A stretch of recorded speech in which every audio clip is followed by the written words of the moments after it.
전해철 의원님 나와 계십니까? 네, 안녕하십니까. 예, 어제도 민주당에서 외부 인사들 초청한 토론회 열렸던데, 뭐 엄청나게 네, 많은 그렇습니다. 쓴소리들이 쏟아졌더라고요. 예, 예. 그렇죠. 자, 중진 전해철 의원이 보시는 민주당의 상황 총평부터 듣겠습니다. 예, 대선과 지방선거에서 민주당이 이제 졌던 부분, 이런 부분을 어떻게 극복하고 새롭게 민주당이 잘 가야 되냐라는 게 이제 가장 중요하고요. 음, 사실 지방선거 경우에는 그 대선의 연장선상에서 특히 이재명 고문과 송영길 전 대표의 출마가 좋은 영향보다는 나쁜 효과를 초래했습니다. 문제는 음, 그런 과정에서 당이 전혀 시스템 정당으로서 모습을 보이지 못하고 어허, 자의적인 판단했던 것 등등이 이제 문제가 돼서 당이 이렇게 어려움을 겪었다 생각을 하는데요. 음, 중요한 것은 네, 지금도 하고 있습니다만은 객관적인 평가 그리고 그 평가에 기해서 여러 가지 책임을 질 부분은 책임을 지고 음, 새로운 대안을 모색해야 되는데 근래 이제 새롭게 비대위가 출범한 이후에 그런 평가라든지 또 전당대 준비 등이 질서 있게 하고 있어서 저는 이제 그런 부분에 대해서는 기대를 음. 하고 있다라고 말씀을 드리겠습니다. 토론회가 여러 번 지금 뭐 열리고 있고 또 당의 의원들도 다양한 의견들을 내고 있어요. 좀 종합을 해보면 이런 걸로 정리가 되더라고요. 팬덤 정치, 계파 정치 이런 이야기가 가장 많이 나오는 것 같습니다. 우선 팬덤 정치. 어제 당 토론회에서도 외부 인사들이 많이 지적을 했던데 전해철 의원님은 어떻게 생각하세요? 현재 팬덤 정치는 폐해가 굉장히 심각하다고 생각을 합니다. 그러니까 음, 애초에 이제 지지하는 정치인들에게 의견을 내고 또 정책 제언하는 이런 부분에 대해서 저들은 긍정적으로 생각을 했고요. 예, 왜냐하면 참여의 외연 확대라는 의미가 있는 거거든요. 그런데 예, 근래 팬덤 정치는 지지하지 않는 정치인에 대해서는 극단적인 그런 음, 방식과 여러 우려스러운 그런 행위들을 하고 있습니다. 언어를 사용한다든지 또 음, 욕설, 전화, 문자 등을 반복적으로 하고 있고 더 문제는 이런 부분에 대해서 약간 동조를 한다든지 네. 또 당의 정책 기조가 변화될 수 있는 그런 우려까지 있는 거거든요. 그런 어, 의미에서 저는 좀 더 단호한 조치 그리고 거기에 필요한 여러 가지 어 대응 자세 네. 또 대응하는 방식 등이 필요하다라고 생각합니다. 단호하게 근데 뭘 어떻게 할 수 있을까? 사실 우상호 비대위원장도 뭐 수박 같은 용어 쓰지 말아라. 가만 안 두겠다 하셨지만 이게 당원이 쓰고 일반 시민이 쓰면은 이걸 어떻게 가만 안 둘 수 있는 건가? 잘 방법이 떠오르질 않아요. 일단 옳지 않다라고 단호하게 당에서나 많은 분들이 음, 이야기를 하고요. 또 지속적으로 자제를 촉구해야 됩니다. 그리고 음, 수혜자라고 하기에는 그렇습니다만은 이런 부분에 대해서 약간 제가 말씀드린 동조한다든지 네. 또 거기에 따른 반사적 이익을 얻는 분들이 아, 스스로 나서서 예. 이런 부분에 대해서 맞지 않다. 그리고 자제를 촉구하는 이런 아, 부분을 계속 지속적으로 한다면 예. 저는 또 하나의 이를 제지할 수 있는 문화가 생기지 않을까라고 생각을 합니다. 그런데 이제 이런 말씀하는 의원도 있더라고요. 아, 팬덤이 무슨 죄냐? 팬덤 없는 정치인들이 지금 부러워서 그러는 거 아니냐? 부러우면은 이재명 의원처럼 실력 쌓아라. 이런 얘기를 또 SNS에 올린 분도 계시던데요. 말씀드린 바와 같이 팬덤 자체라기보다도 현재 나타나는 양태가 문제라는 거거든요. 그 음, 방식이 극단적 방식 그리고 극도의 혐오감을 주는 거라면 그것은 저희들이 지양해야 될 것이기 때문에 일반적인 팬덤보다는 현재 나타나고 있는 현상에 대한 강한 문제 제기 그리고 이를 극복하기 위한 노력은 저는 반드시 필요하다고 아, 생각합니다. 팬덤이라는 것 자체를 정치와 아예 따로 떼서 생각할 수는 없지만 지금 나타나고 있는 이 팬덤들의 이 행동은 도를 넘었다. 변질됐다 그 그렇습니다. 말씀이에요. 그렇습니다. 알겠습니다. 그 팬덤하고 결부된 게 이제 계파 문제인데 지지자들이 상대방 계파나 혹은 생각이 다른 의원들을 향해서 지금 문자 폭탄 보내고 뭐 수박이라고 공격하고 그러고 있는 거 아닙니까? 그리고 그걸 부추기는 배후에 이제 계파가 있다. 이런 분석 동의하세요? 일단 이제 개파는 조금 단순하게 볼 건 아닌 것 같고요. 네. 원래 이제 개파의 문제라면 패권적으로 이익을 취하고 또 다른 사람 또 다른 음. 세력 등을 배척하는 이런 형태를 저들이 이제 문제를 삼아야 되는데 음. 당내에 있는 여러 가지 토론 모임이나 공부 모임 모두를 개파라고 이야기하면서 해체를 주장하는 것은 좀 과하지 않은가 생각하고요. 어. 특히 근래 보면 민주당이 좀 잘못됐다. 그리고 선거 패배에 대해서 잘 평가해서 새로운 길을 가자라는 주장까지 모두 다 개파라고 이야기를 해버리면 저는 건전한 문제제기나 토론이 오히려 방해된다라고 생각을 하고요. 민주주의 4.0 같은 경우도 그렇습니다. 실제 이걸 만들 때도 네. 많은 분들에게 참여를 보장했고 그런 의미에서 이제 인원 역시도 50여 분 이상이 되고 정말 다양한 분들이 참여해서 공부하고 토론, 세미나 등을 하고 있고요. 네. 지난 2년여 이렇게 활동 내역을 봐도 네. 과연 그 활동 내역이 무엇이 개파냐라고 하기에는 저는 상당히 의문스러운 점이 있다라는 데 생각을 합니다. 다만 의원분들이 그걸 개파다 또는 개파에 준하기 때문에 어떤 해체나 이런 걸 해야 된다라는 또 문제제기를 했다면 그런 문제제기에서도 수용을 해야 된다고 생각합니다. 잠시만요. 정리해 본다면 지금 전해철 의원께서 참여하고 계시는 모임은 민주주의 4.0인데 그렇습니다. 네. 민주주의 4.0이 개파 모임이라는 건 인정할 수 없지만 전체적인 어떤 쇄신, 한바탕 쇄신을 하기 위해 모두 다 일단 해체하자라고 누군가 주장한다면 그건 따를 수 있다 이런 말씀이세요?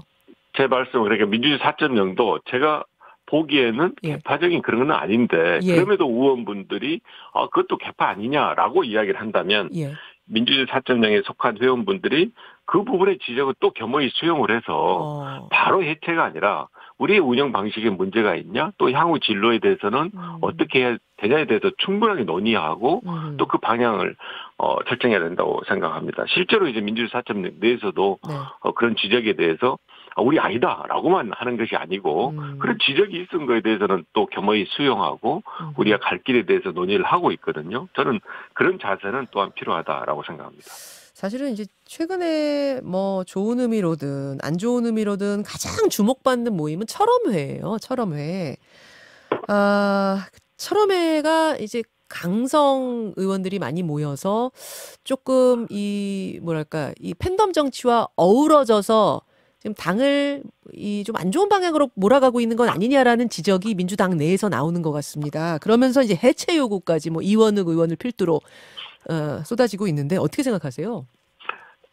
저는 철험회가 제가 말씀드린 그런 이제 개파 정치 폐해로 봤을 때 개파 모임이라고는 생각하지는 않습니다. 하지만 이제 철험회가 일방적으로 어떤 당내 의견을 지나치게 주도한다든지 또 끌고 있다든지 다른 의원분들하고 합리적인 토론이 잘 안 된다든지 등등에 대한 문제 제기는 또한 수용을 해야 된다고 생각을 합니다. 그런 의미에서 해체가 아니고 철험회 역시도 그동안 해왔던 활동 내역에 대해서 한번 돌아보고 다른 의원분들하고 좀 더 공론화나 토론 이런 기회나 계기를 소홀히 한 것은 아닌가. 그리고 스스로가 어떤 의견을 관찰하는 데 있어서 일방적으로 한 것은 아닌가라는 부분에 대해서는 돌아보고 좀 더 고려와 고민이 필요하지만 개파다, 해체다라고 이야기하기에는 저는 무리함이 있다라고 생각합니다. 민주주의 4.0도 그렇고 철험회도 그렇고 성찰은 하되 해체까지 요구하는 건 무리다 그런 입장이신데 근데 성찰만 할 지금 상황이 아니다. 일단은 다 해체하고 너도 나도 다 해체하고 제로에서 백지에서 시작하자 이런 주장도 하시더라고요. 가장 중요한 것은 이제 첫째는 그 소속돼 있는 분들이 거기에 대한 문제 점을 인식하고 또 새로운 방향을 모색하는 게 필요하고요. 두 번째는 지금 민주당이 위기이고 많은 극복해야 될 숙제가 있고 사실 뼈를 깎는 그런 노력을 해야 되지만 그렇다고 해서 그냥 합리적이지도 않고 논리적이지도 않은 것을 모두 다 일거에 없애거나 또는 해왔던 것을 부정하는 것 역시 저는 옳지 않다고 생각합니다. 알겠습니다. 그런 의미에서 제가 강조하는 것이 아주 객관적이고 합리적인 평가 등이 필요하다라고 말씀을 드리는 겁니다. 참 숙제가 많아요. 숙제가 정말 많고 또 짐이 무겁고 이걸 다 처리하려면 결국 시간이 필요할 거고 결단이 필요할 거고 그래서 결국은 차기 지도부가 잘 뽑혀서 그분들이 하나하나 이 숙제를 풀어야 될 텐데 일단은 이재명 의원이 뭐 당대표 나선다고 하면 가장 유력하다. 여기에는 이견이 없는 것 같습니다. 나선다고 하면. 근데 전해철 의원께서는 이재명 의원 출마에 대해 좀 부정적인 입장 여전하십니까? 그렇습니다. 제가 이제 평가를 해서 거기에 따른 여러 가지 이제 당이 가야 될 내용을 실천해야 된다고 말씀을 드렸는데 그 중에 하나가 책임 정치입니다. 적어도 책임이 분들은 거기에 따른 그러니까 그 책임에 따른 여러 가지 조치나 내용에 대해서는 뭐 다양할 수가 있지만 적어도 어떤 그런 당의 진로나 방향이나 또 당의 나쁜 결과를 초래한 거에 대해서 책임을 져야 된다고 생각을 하고요.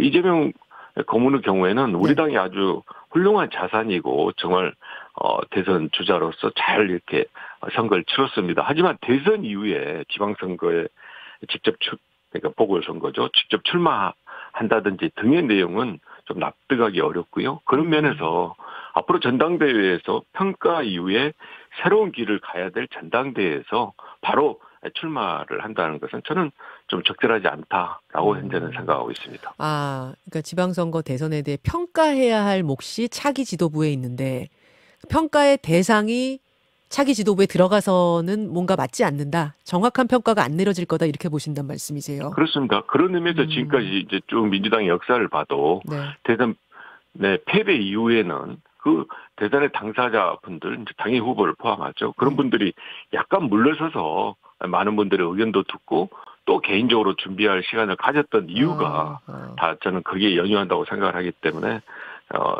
정말 우리 당의 소중한 자산이지 않습니까? 그 이재명 고문 역시도 그런 시간과 그 기간이 좀 필요하다라는 생각을 합니다. 근데 이제 어제 오늘 들어서 나오는 주장이 7080 세대교체론이더라고요. 이른바 40대 기수론. 그러니까 당에 70년대, 80년대생들이 전면에 나서야 된다. 이번에 지도부도 아예 그분들이 나서게끔 좀 길을 선배들이 터주면 어떠냐. 이건 어떻게 생각하세요, 전 의원님? 시대에 따라서 당도 변화를 해야 되고요. 그런 면에서 세대 교체도 중요한 방법이고 또 하나의 태양 양태일 수도 있습니다. 하지만 예. 그 세대 교체가 인위적으로 될 수 있겠습니까? 저는 적어도 이제 세대 교체라는 것은 추세로 또 가야 되지만 그 세대 교체를 하기 위해서는 그 당사자라든지 또 그런 주장을 하는 분들이 네. 당을 어떻게 이끌겠다. 그리고 지금 민주당이 가야 될 길에 대해서 사실은 국민들이 칭찬보다는 많은 지적을 하고 있는 상태에서 이 당의 비전과 미래를 제시하면서 판단하는 것이 더 필요하다. 그러므로 인해서 자연스럽게 세대 교체가 이루어지는 거지. 그걸 지금 저희들이 나이 또는 무슨 연령, 연도 이런 것으로 한정해서 한다는 것은 저는 조금은 실현 가능성이 좀 희박하고 또 그렇게 해서는 안 된다고 봅니다. 인위적으로 나서게 해서는 뭐 그렇게 갖고는 뭐가 안 된다 그 말씀이세요.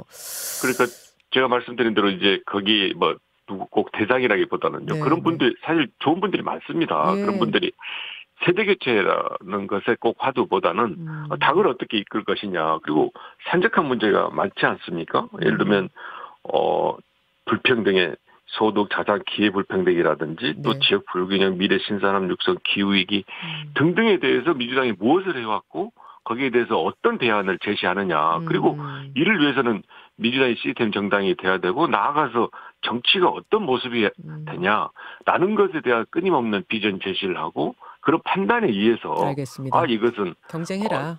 그렇습니다. 경쟁해라 그 그렇게 말씀. 근데 이게 약간 조금 제가 더 직접적으로 질문 드릴게요. 그러니까 이광재 전 의원 비롯해서 이제 몇몇 분들은 아예 공식적으로 이렇게 말씀하시더라고요. 이재명, 전해철, 홍영표 이런 유력한 당권 주자들, 선배 그룹의 당권 주자들이 길 비켜줘라. 이거 어떻게 생각하세요, 전해철 의원님? 사실 저는 이제 제가 말씀드린 이렇게 당의 정체성을 확립하고 또 당이 시스템 정당 등을 가야 되고 거기에 나름 저는 10수년 이상 노력을 했다고 생각합니다. 예. 그런 의미에서 당구 전당대회를 준비를 해왔고요. 여전히 이제 그런 마음이 맞습니다만은 이광재 후보뿐만이 아니고 당내에서 여러 의원들이 그런 이야기를 합니다. 이번에는 전화 포함해서 이재명 고문 등이 안 나오는 게 낫지 않겠냐라는 이야기를 하는 거에 대해서 저는 상당 부분 공감을 하고 그렇기 때문에 제가 이제 출마 선언을 좀 미루고 있는 상태인데요. 그렇습니까? 준비를 계속 해오신 걸로 아는데 지금 출마 선언을 미루고 있는 게 그런 지금 소리들이 들리니까 고민하시는 거예요? 그 과정에 그렇습니다. 그러니까 이제 전당대회에서 제가 대표를 한다는 것이 그냥 저 혼자 하겠다라는 것보다는 많은 분들의 의견을 듣고 또 필요한 것을 갖추고 해야 되지 않겠습니까? 그런 과정에서 이제 그런 의견들이 주위에 많이 있어서 그렇다면 제가 그 부분에 대해서는 충분하게 숙고를 해야 된다고 생각을 하고요. 하지만 이제 전제는 당연히 이번 전당대회는 대선 지선에 대한 냉철한 평가에 기해서 책임을 질 수 있는 것은 확실하게 책임을 져야 된다. 그런 거 하나하고 제가 말씀드린 당의 미래 비전에 대해서 확실한 제시가 필요하다 등에 대해서 좀 더 공론화가 되고 그런 뜻이 모아지는 것이 필요하다고 이제 말씀을 드리고 있고요. 그런 과정에서 제가 선뜻 먼저 나서서 출마 선언을 하는 것보다는 네. 그런 당내에 충분한 공감대가 형성되고 또 거기에 따라서 책임지는 분들은 또 책임지는 그런 분위기가 된다면 저 역시 반드시 출마를 고집해야 되냐라는 부분에 대해서 고심을 하고 있습니다. 그러면 만약 지금 당내 여론이 모아지는 걸 말씀하셨는데 그러면 당의 어떤 여론이 뭐 이재명 의원만 안 나서게 하는 거 이거 좀 현실적으로 어려워 보이니 홍영표, 전해철 선두 그룹들, 선배 그룹들이 다 같이 좀 빠지자 뭐 이렇게 모아진다면 그러면 따를 수 있단 말씀이세요? 네, 말씀드린 바같이 딱 그걸 어떤 이제 개인과 연계해서 제가 말씀을 드릴 것은 아니고요. 예. 제가 말씀드린 전제 조건이 지금 당이 굉장히 어렵지 않습니까? 예. 그리고 그 어려움이 날짜가 지난다 해서 당연히 극복되는 것이 아니지 않습니까?